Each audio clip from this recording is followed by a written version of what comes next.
You have the nerve to sit down there and say the things that you were saying and speak about a prophet? You think I'm just sitting here talking just to talk, to hear myself speak?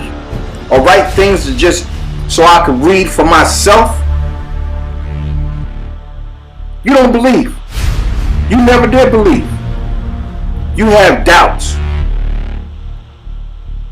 You don't believe in the true, divine, living God of the Bible. Well, if you don't believe in his prophets, that means you don't believe in him. You don't believe in the God that you're reading about in the Bible. You think that just reading the Bible and studying this is just a regular subject in school. You think it's just a subject of mythology, things that really don't happen. You don't believe that God would send an angel at the drop of a dime to protect somebody if someone prays hard enough. You don't believe in the God who raised Lazarus from the grave, or the one who turned water into wine, no other than Jesus Christ himself, our Savior, the God of the Bible. You don't believe in the one who knows what tomorrow will bring. No, you don't believe. You don't believe at all. You just sit there in the comforts of your house, write down what you want to say, and that's it. Well, I'll tell you what. I'll let you in on a little secret. Only God knows what tomorrow will bring. Not the devil. Not even tomorrow know what it will bring. So God is the only one that gives his prophets a true divine inspiration to know what is going to happen and for him to warn the people.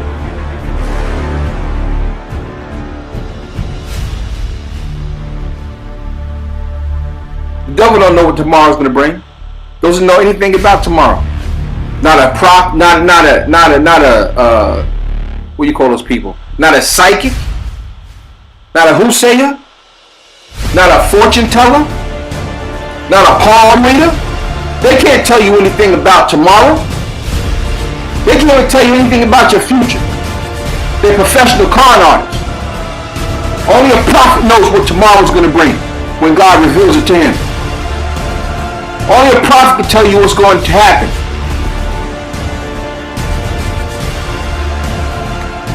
You think because you went to the school of Divinity and have access to the teachings of ontology and the theology of God, that you're capable and qualified to be a preacher? Did you forget that many are chosen and only a few are picked? If you're not picked, it doesn't matter what school you go to. If you're not picked, it doesn't matter how much you read the Bible. If you're not picked, it doesn't matter what you do in your life. You are not going to be a preacher. You're not going to be a minister. You're not going to be a bishop. You're not going to be anything. You're just going to be a person that's glorifying himself. Teaching lies to the people. Teaching lies to the people. Need to go somewhere and sit down. You think because you can share a story from a millennium ago and compare it to today's now and present circumstances of a person's life, that it qualifies you to be a man or woman of God? Is that what you think? Or introducing psychology, a little bit of sociology, and what is the other one? A book of I forgot the book. It's some book that, you know what book I'm talking about. You think because you're a fast talker and you have a word or a sentence or a catchphrase of God bless you, man of God. Bless you. Hallelujah. And think because you can rattle your tongue and and all that nonsense makes you a man or a woman of God. It doesn't make you a man of God. It makes you a fool. Because you can sit there with a fake smile, with a fake laugh, or say something kind with the wrong intentions or the wrong motives. You think that makes you a man or woman of God? Do you really think that people can't see through you? You gotta be kidding me.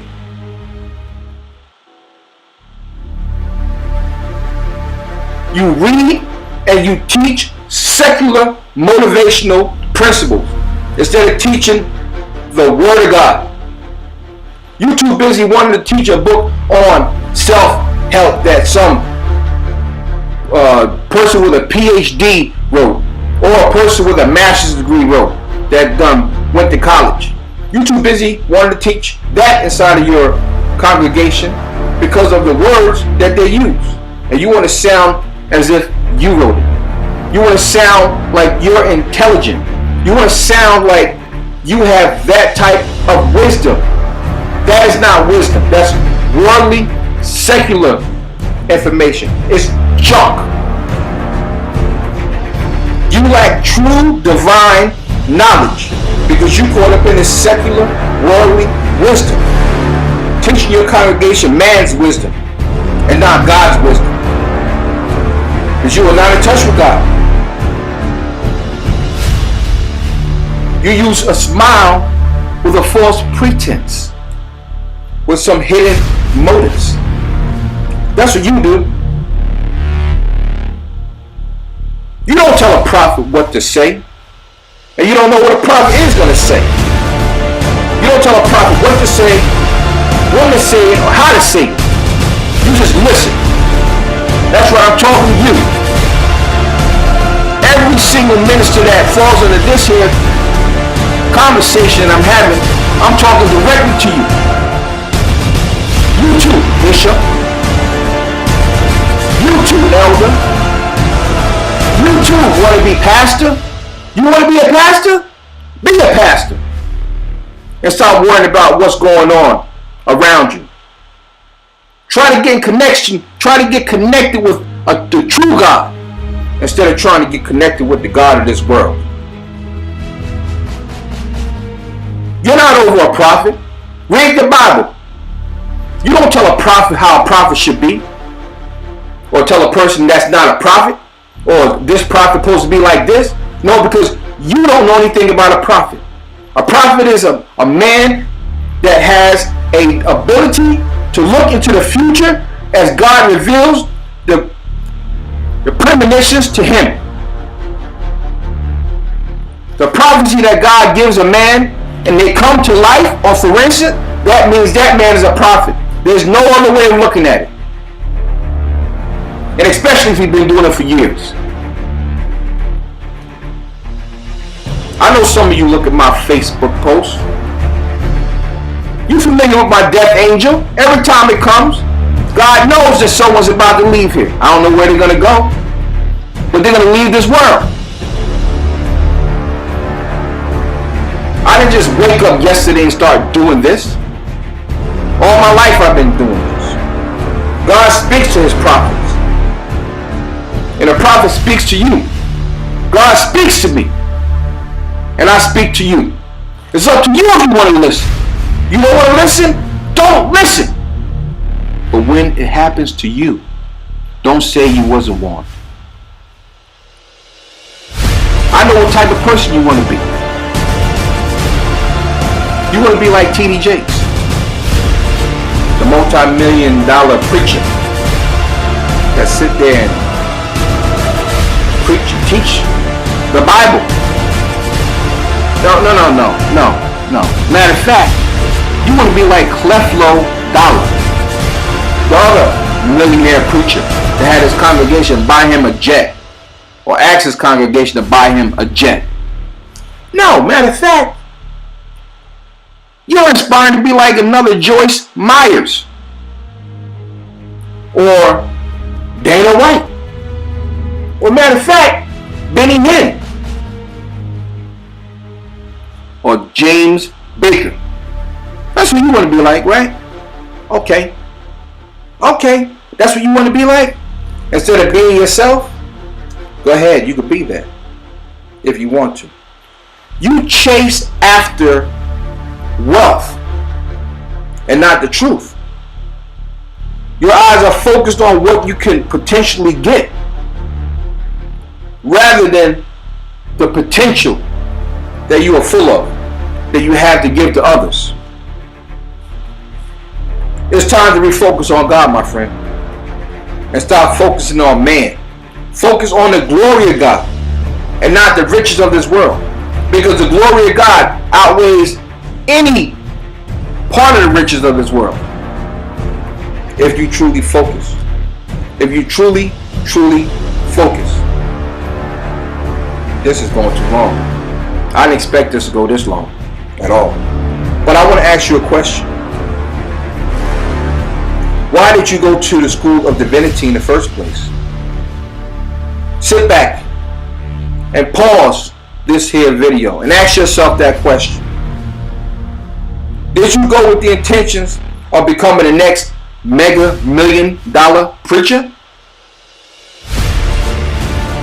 Did you go with the intention to manipulate the people after you learned a little bit about theology and God? The things you learn about God is not everything about God. It's not, you don't know the mysticism of God. You don't know the powers that God has, the powers that He gives people. You don't know, or you're not familiar with the powers of anointing hands. You're not familiar with the powers of the gift of prophecy. You're not familiar with these here strange gifts. You just want to become wealthy and pretend that you have what another person has. You ain't no prophet and you ain't no healer. You not no person that could put your hands on someone and remove the sickness. You can't look into the future and tell someone what's going to happen to them. Stop pretending to be a psychic inside the pulpit and be a preacher. This message is not for just the ones that go to Divinity School and want to learn and use that for a purpose of manipulating. This is for other pastors too that's doing the things that I think you're doing and I know you're doing. Because God showed me you doing them.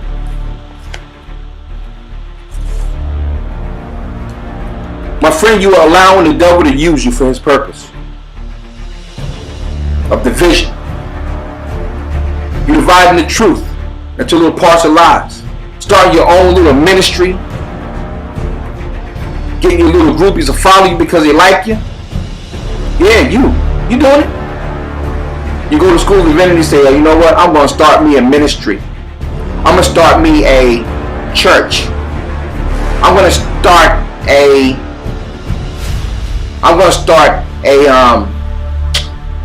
something that's going to be called this, and you have no idea what you just jumped into.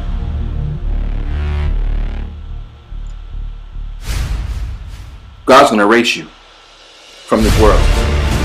And when you get erased, you're going to be erased. Like I said, you are allowing the devil to use you for his purpose. You are turning the Word of God into a form of entertainment.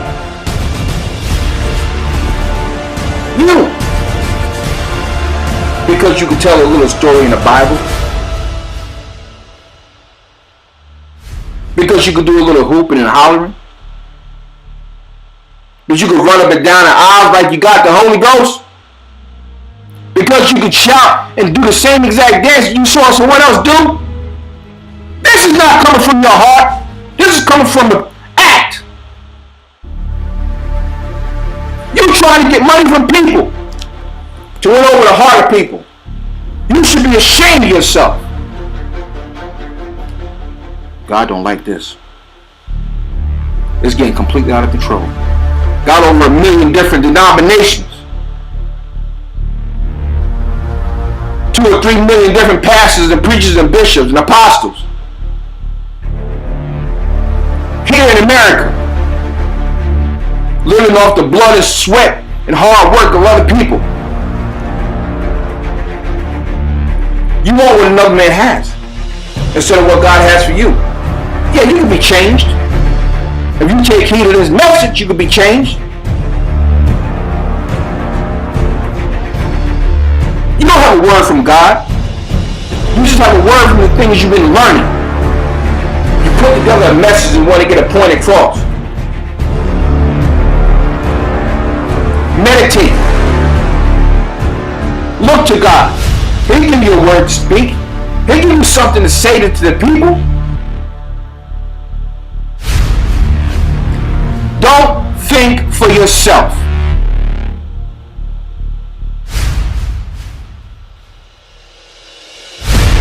God wants to use you.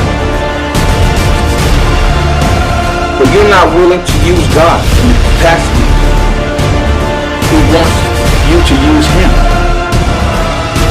You added in secular wisdom. You don't add in secular wisdom with the Word of God. You don't add in sociology with the Word of God. You don't incorporate psychology in the Word of God.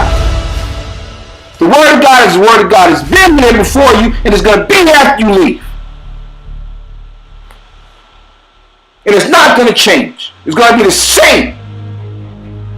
You make the Word complicated. You make preaching complicated. And stop judging your members. Telling them what they should do. Stop telling them what to put inside your offering basket. Stop calling these $1,000 lines. Stop asking people for all this here money. That's not of God. Asking people for $1,000 here, $5,000 there, $10,000 there. You ain't nothing but a swindler. A con artist. It's a hustle. Telling people to sow a seed inside your church. Sow a seed inside this offering to receive a blessing. You a rocker. You a bastard. That's who you are. Taking people's money like that. I'm tired of this. And God is tired of it too. Trying to sucker people out of their money. Because you have this art of manipulating people. You are nothing but a manipulator. You're nothing but a con artist. You're being used by the devil, the Satan himself. You're possessed by a demon. A demon of greed. And nothing can make you satisfied. My friend, you're about to lose your life. You just don't know it yet. Don't be a hypocrite. Why you want to be a hypocrite? Telling someone something good, you do others. You doing something good about you. We get so used to doing things wrong that we forget what's right. We're so used to doing things traditionally that when we experience things untraditionally, we turn away. Instead of you asking people for $1,000, you walk up to every one of your members, you give them $1,000.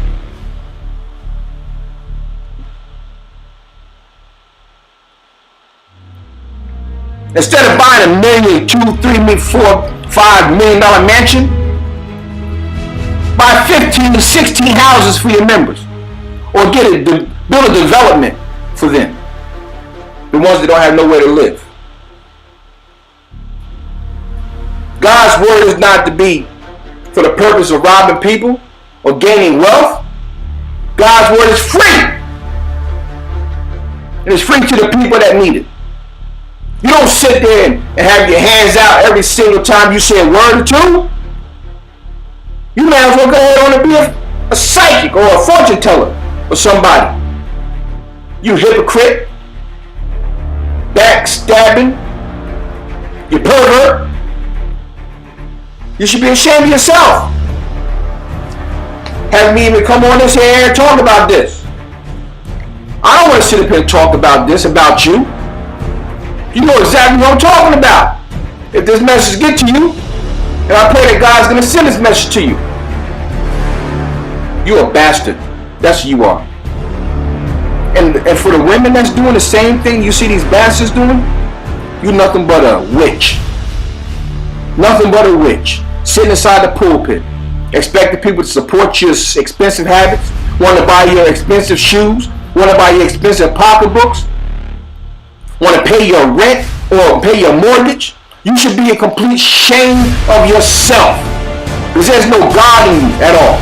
The only thing that's in you is this here spirit of deception, spirit of lust, spirit of lies.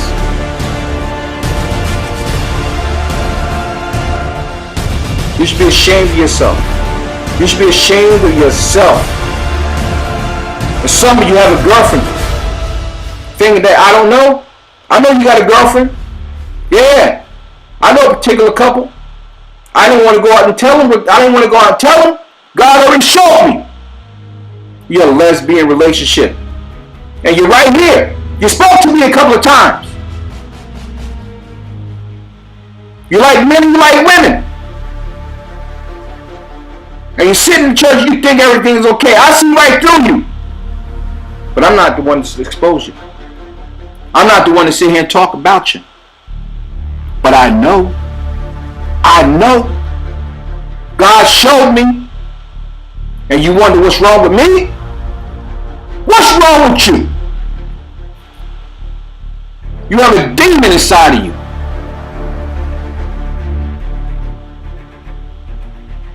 Some of you became a clown for the devil, entertaining the lost people of God.